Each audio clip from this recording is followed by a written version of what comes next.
Welcome to this Data Bank Coffee Break on Demand. We're going to be looking at entering a new service in the service portal. I'm logged into my sample portal here, and the fastest way to add a new service is just to click on this New Service button in the shortcut section up here. You can also go to Service Requests in the main menu and click on this plus sign, or you can go into your participant list, find your participant, and then click the New Service button at the top of the page. I am going to go back to the dashboard and use my favorite method. This pop-up will come up where you can search for your participant. I'm going to enter in Chanel, and she's popping right up here. If your participant isn't showing up here, first thing to check is just double checking that they are actually in the system. And you can do that by going into your CRM. Another possibility is that they're not actually marked as a participant. So I would go and find their contact record, again, probably in the CRM, and just double check that their contact types include participant. I'm going to go ahead and click on Chanel's name here and then the next button.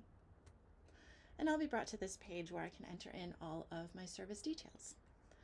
So I'm going to just start filling those in here. We are going to do a ride to the grocery store. So I'm clicking assisted transportation rides and then non-medical transportation. My status is requested. Service location is ride. I don't have any special funding here to indicate. In the description, I'm just going to go ahead and write ride to the grocery store. There's also a place to enter your volunteer hours and mileage here. And I'm going to skip that until the service has been completed. If you've selected assisted transportation as your service category, this little ride details section will also pop up here, and you can enter in any additional ride information. I'm going to click the Save button, and that saves this service request. And it's going to actually bring me to this list of volunteers where I can send volunteer requests or assign volunteers right from the portal. If you scroll down here, you are going to see your list of volunteers who are approved for the appropriate service role. So in this case, assisted transportation and rides. Again, if a volunteer is not coming up who you're expecting to see, I would head over to the CRM and again, double check that they're in the system. Double check that they're marked as a volunteer, as one of their contact types.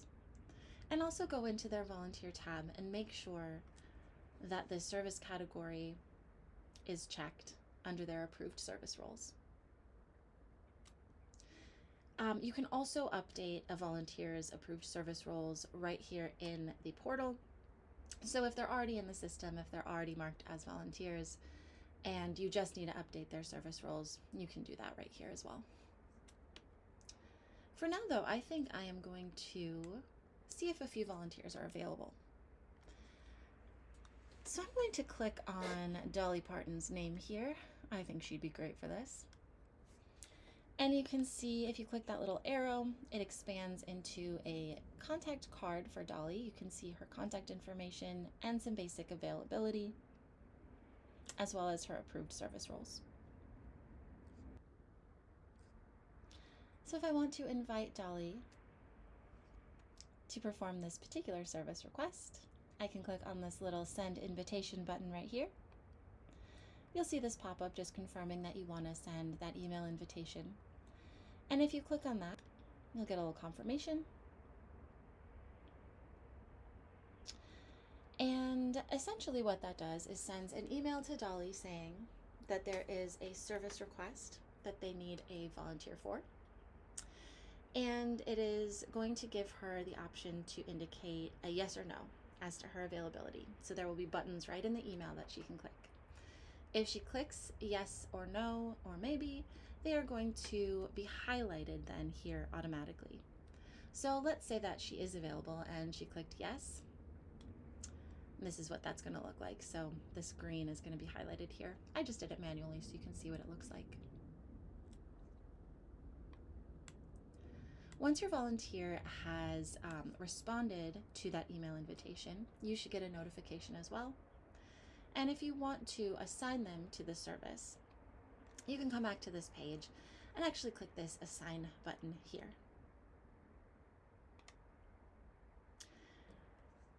And you'll get this little pop-up that explains what's going to happen next.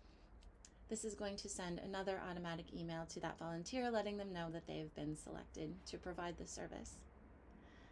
If you've sent invitations to any other volunteers, it's also going to notify them that the service has been taken, and it'll let them know that you'll reach out to them if future service requests come up.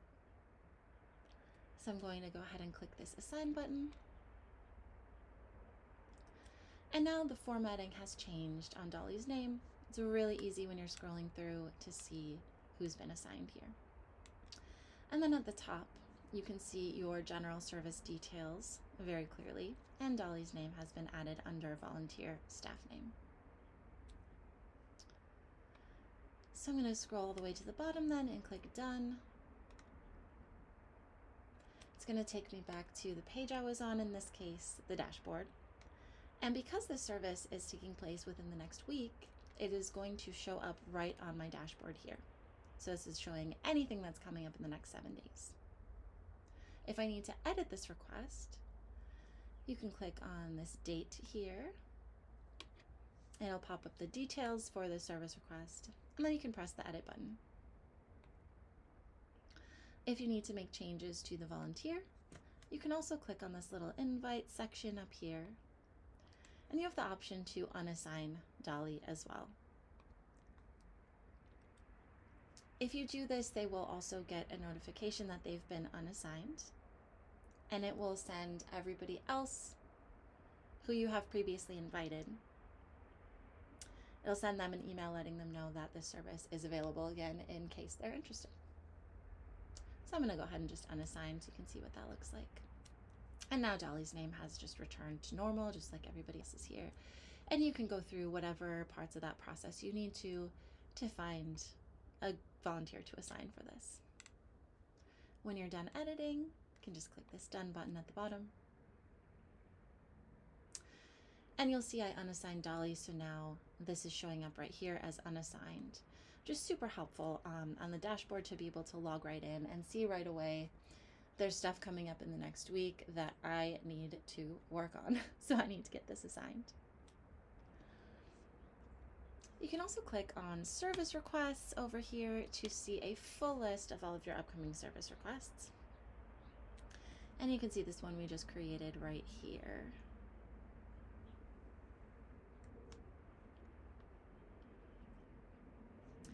If you go into participants and click on Chanel's name, you can also view that service under services in her contact record. And then you'll be able to see here any services that Chanel was involved with, either as a participant or a volunteer. And that's it.